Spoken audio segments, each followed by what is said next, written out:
Well, this review is late. In fact, a lot of things are late. Been thinking of doing some other reviews as well, but just doesn't have the stamina or really the willpower to do it. Man, after all, I am still semi-retired in this, and I still don't really know how to improve. Ugh, it's so cold, really, when one is not even sure how to be better or not. Never mind that. For now, this is the Angry Anime Fan the Despair reviewer. And I mostly just review Eden Zero nowadays, as I've been before, because I just cannot force myself to do the other times when I should. And in this one is Eden Chapter 171. And, well, it's been a while. I mean, this chapter released fairly early. Last week, a brief recapitulation, 3 years have passed. And it appears that Ziggy has grown powerful enough to assemble own personal squads of robots, on which the Eden Zero crew has been destroying, stopping 17 different planets currently in the Kairi cosmos, and Shiki has been recognized as one of the Oratiensis Galactica. For reasons we are not exactly sure of, we all know that Shiki has become strong, but they consider him a threat. Why do they consider someone who is a hero a threat? Well, the reasons may actually differ. So for now, let's just jump into the current chapter of 171, shall we? Last week we even heard that Rebecca and Happy's Aoniko channel has actually been grown to become super popular. And now we have the confirmation that that is true. Granted, however, it's revealed that not last time, Couchpo has said 3 years ago in the manga, mind you, that she would actually want to stay in Eden Zero because she really liked the kitchen. Well, we actually see her in this chapter, and it actually turns out that Rebecca took the advice she gave to heart. Huh. You know, if someone was an extremely good YouTuber, gave me advice, I think I actually would also take that one to heart, because I don't really know how to improve myself unless someone who is a very good one would give me the points. So this is good that Rebecca got the inspiration from Couchpo and is now a popular beekeeper, even streaming live with, where we see she is actually talking to the streamer's fans, one who is writing in an unknown language, mind you, who is actually asking if Rebecca could give that person give him Rebecca's panties or something like that. Of course, she doesn't really like that. Either way, it's kind of like dirty troll moments. Either way, she signs off of the Meow Meow channel, and Couchpo, who is seen in this chapter, congratulates her from having really learned well. As we said before, she is the one who mentored Rebecca into how to edit things and correctly. So that is very good. It's also revealed that she's called the ultra popular beekeeper Couchpo, and she has a subscription of wait, how many is that? 5,730,000? Is that the correct number to say it? Either way, it's a lot. Rebecca's number is not as high as Couchpo, but it's actually greatly improved since last time. Is that supposed to be, 3,100,000? Is that it is? I don't know. Math was never my strong side. You can call me an idiot if you want to. Not really. We also see Sister in this chapter, who has a new sister outfit, although much more lewd than previous before. And here's one thing that I have actually learned a lot from the spoilers. A lot of spoiler people really were complaining on the design, and I'm just slapping my face and saying, of everything that has happened in this chapter, it's the designs of the characters that you complain about. I want to hear the story, not the designs. And Sister's new design actually makes sense. from a relatively disturbing point of view because it's a lot more sexualized than it was before. We can almost see a brief of her behind, and her cleavage is largely exposed before. She mocks call Rebecca someone who was worse than trash before. Uh, and while Couchboy is just saying that sister is narky. Moscow is still the caretaker of Eden Zero, and it's revealed here that it seems to have a slight masochistic style. While Sister so far has actually shown no attraction to the opposite gender, and I'm actually saying that yes, the torture of Daichi in before, I don't really feel that counts, or the fact that she has called Moscow cute. It seems though that Moscow actually do not mind Sister's verbal abusing him because he considered that to be a very reward. So all the verbal abuse that Sister throws at him to Moscow, that is pleasure. Oh, that sumo thing is such a sad existence, to be honest. So, and also the Eden Zero crew are now in constant contact with Elsie, or constant, something like that. She also seems to have a new outfit, but we don't see it fully. And she is also in the Kaide Cosmos and mentions that her home is around here, but refuses to go any deeper than that. The rest of the crew is complaining though that what they have been doing for the last 3 years. Been chasing Ziggy, stopping robots, but they haven't found a single clue to Ziggy. All they have been finding is his army, and Ziggy has been made very clear not to leave any clues, implying that all these machines that he's dropping is not only for conquest, but it's also for distractions. Distractions for the Eden Zero crew while he does something else. Jin reveals himself in this design, still having a large cape but now have longer hair, and his design was what a lot of people complain about most. They're always saying, oh, it's only Acnologia. Get over it already! Acnologia was a good villain. Point taken now. Laguna's hair is a lot more scruffier than otherwise it looks relatively the same. It's kind of sad that it's the other crew members though that has most new designs, while the main crew members, except Rebecca and Shiki, looks relatively the same. Rebecca looks the same, she only has longer hair, and Shiki is bigger, while Homura and Wise looks relatively the same. The only design I will complain about is Pino's, because I liked her cute, adorable eyes. Now her eyes have become a lot more serious, or does she have mascara now on her eyelashes, which makes her look a lot older and more serious? I think so. That's the only thing I don't like, I admit, because I would prefer the cuteness, but given that everything that had been expired, it's very likely that even Pino have lost her innocence. Granted, she lost her innocence and been tortured a long time ago. But what I mean is, she was cute and cuddly and helpful. I just hope that she is still cute and cuddly and helpful, and hasn't just become too traumatic with everything they've been experiencing. No clue to Ziggy they have found. So next up we go to a fan service scene. We see Klein, who by the way in this introduction is also called Klein, showing that while Jin Chris is, his real name is Chris, it's very likely that he always identifies himself as Jin, because, well, he abandoned his real name. But Klein, on the other hand, did not call herself Sylph. She is only Klein. She also has longer hair. Or, well, when we saw her 3 years ago, she also has longer hair. It's just that it's always been up in a bun. But now she has long hair that makes her look a lot like Solano from Fairy Tail. Do not complain about it!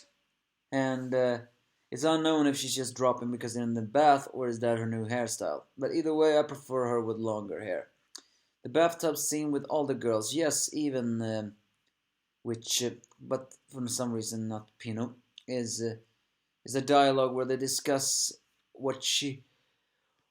how Shiki became one of the members of the Russian Ses Galactica.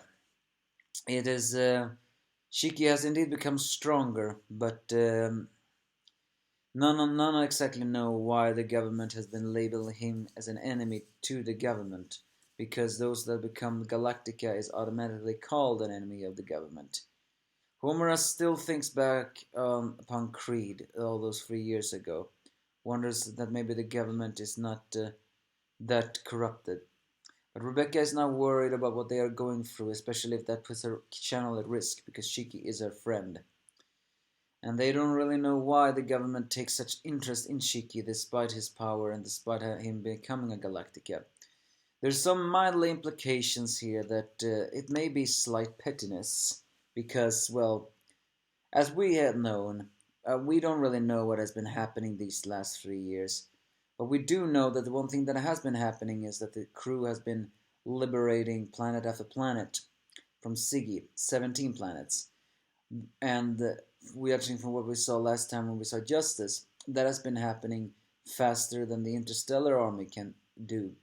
So, so Klein here is actually mockingly asking if one of the reasons why Shiki is becoming an Galactica is just because the government is that petty.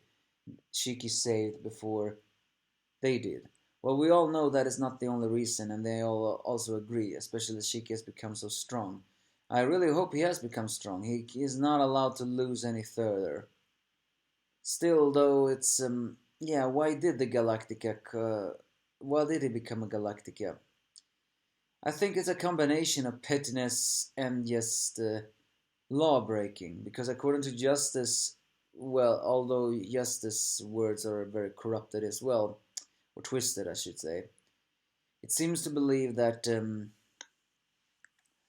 one other reason why he is wanted is because he's traveling in an unregistered ship, like the Eden Zero, as well as having Ziggy's power. So it may be a combination of pettiness and fearfulness, because Shiki really is that strong that he's a Galactica. And Shiki himself, so while we do see a wonderful fan service moments of the girls in the bath, we do see one moment though where Shiki is in the throne room of the Demon King, where it's revealed that he has placed which helmet on the throne that first activated her circuit, showing that 3 years may have passed, but he still has not gotten over Witch's death. And he shouldn't really have gotten over it. It was a horrible death, and I still do not like it. It was not meant to happen. It is not Hiro Mishima's manga to kill off characters so permanently like that. So I really hope there's a way that will bring back. He even mentions Valkyrie in this picture, not even, despite us not seeing it. He now calls himself the sword and shield of the Eden Zero. And I cannot help but feel like this is a very dark and disturbing scene. While Shiki still smiles to his friends, he has become a lot more serious, and I do not like that. I made that very clear in last week's chapter. I hate it when a hero becomes too serious, because that means their innocence is lost, and they become much more jerkashy. Because I'm pretty sure Shiki has become it. His paranoia of becoming someone who can protect his friends as a sword and shield will likely bring him down an even darker path. Then Hermitim calls, showing that the thing that he has here, I think is connected to his artificial eye, is a communicator. They have picked up a stray, and for some strange reason Rebecca detects the security and feel like it's familiar. So she leaves the bath, although cannot really they get dressed enough, so she just put on a towel, also ignoring with sister for numbing. The crew has indeed saved someone, a human that drifted on space. And who is that human? Well, it turns out that it's none other than Captain Connor. You know, the guy that they saved from World 29, as well as the one who allegedly is the captain, or should I say, helmsman of the Eden Dawn. As the main four, Jin, Shiki, Hermito, and Wise just wonders what the hell is this kind of guy. It is Rebecca who says that they should throw him out immediately or tie him up, because because she met him in the World 39 and they should recognize him when they went to Granville. But the weird thing is that Shiki is saying, I never seen this guy in my life. Which is very, very strange. Yes, they don't remember World 29, Rebecca do. But what I mean is, didn't the screen of Eden's 1 pop up when Shiki revealed himself to be the main antagonist of this manga? Didn't he reveal himself as well as the voice? So why is Wise and Shiki saying they do not recognize him? Hmm. We're thinking even further is that Connor himself is saying that he does not know anything about the Eden's One, and saying that. But when Rebecca accuses him of work for Ziggy, he actually says that he worked at his droid factory, but also says that when he learned it would belong to Ziggy, he tried to escape because he didn't want to make any cruel things of it all. However, while Rebecca says that he's lying, the crew, on the other hand, reacts to the news. The fact that Connor mentions a droid factory, which is a clue, maybe a clue to finding Ziggy, or at least finding the way to shut down a small portion of his army. Because it turns out that Ziggy has been creating a factory where he pumps out this skeleton army. So yeah, this chapter was just setting up a little bit more what has been happening over the years, as well as the new design of the characters, which I actually like. I like the new design. I just said that I don't like Pinot's more serious eyes. But the reveal of Connor here again is a really confusing one. It's extra confusing that not even Shiki and Wise recognize him when I actually believe they should have when he showed himself in the one. Unless, of course, Ziggy said this is World 31 now they're in. So is it possible that something erased and Connor is no longer there to be there? Granted, when Ziggy took over the ship of Eden's One, we never saw Connor again. So well, and this one here, Connor is saying he doesn't know anything about the Eden's One. So, shall we just throw him some mind-boggling theories here? Either one, this is the same Connor. He's just playing dumb in order for, well, to get a spy in on Eden's One. Eden Zero. Because Ziggy don't trust humans, so him doing that on Connor, despite him being an excellent pilot and all, that would make sense. Two, this is not the same Connor that worked for Ziggy or works for Ziggy. Maybe this is an alternate one from World 29. Or three, this is a different Connor, but the Connor that works for Ziggy also exists in this world. I know that sounds a lot like number two, that this is an alternate one. But what I mean is it possible that there are differences in the alternate things? This one's Connor's suit almost looked different, and we do not know if he has the tattoo of the Eden's One here. If he do not have it, then that means he is not the same one. So yeah, if this really is not the same Connor, and if the same Connor that works for Ziggy no longer exists in this world, then is it possible that Eden Zero will get Connor as a crewmate? He was a good pilot, even though he is kind of full of himself. I don't know, but I do care to find out. Do you know? Well, you can give me your thoughts if you have any.